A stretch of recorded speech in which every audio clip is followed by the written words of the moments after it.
The story it grew organically from my relationship with Maziar after he was released from prison, and sort of the friendship that we developed over breakfasts in New York. So in that regard, it wasn't so much that I chose, it sort of grew out of our relationship. But directing was certainly an incredible experience. I'm used to a very different schedule and a very ephemeral kind of, I make egg salad, and I make it every day and throw it away afterwards. So to have the opportunity to create something with more shelf life was appealing in that regard. Jon likes to sort of see what happens. He likes to be spontaneous and sort of turn up and go, right guys, what do you want to do? How do you guys want to play this? So he really trusts his actors and just wants something real to come out of a scene. And then when he feels happy that we've somehow got it, he'll move on. But it's amazing working with him.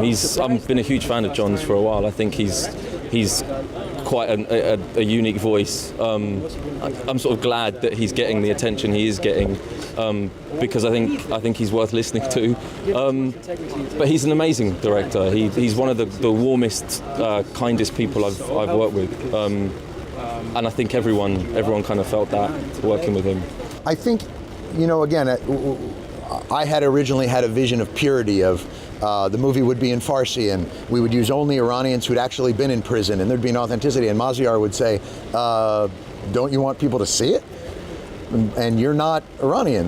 You have to embrace your limitations in making the film.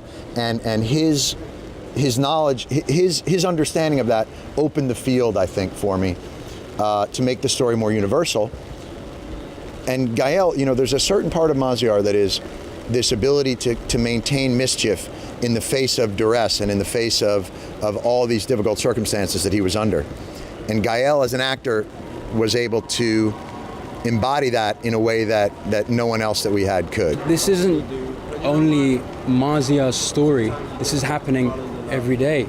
Journalists are being taken in because of the right to free speech. But the main lesson is that they can take you away, but they will never take away, your actual, your artistic right and your freedom to free speech, because they will get caught, they will get done by. So, yeah, that's essentially it. I would be reluctant to sort of say, I think this is what people should take from it. I think the one of the interesting things about the film will be what people make of it themselves and what they decide. I mean, for me, making it and when you start filming, you kind of your ideas of what you're making change and open up. And I guess at its core, it's about hope at a time that seems hopeless, and that's a kind of very broad thing. And then politically, it obviously has other messages. But for me, I wouldn't want to say. I think it's better for people to come and see it and make up their own minds on something like this. And I think speaking to Jon, that's kind of how he feels.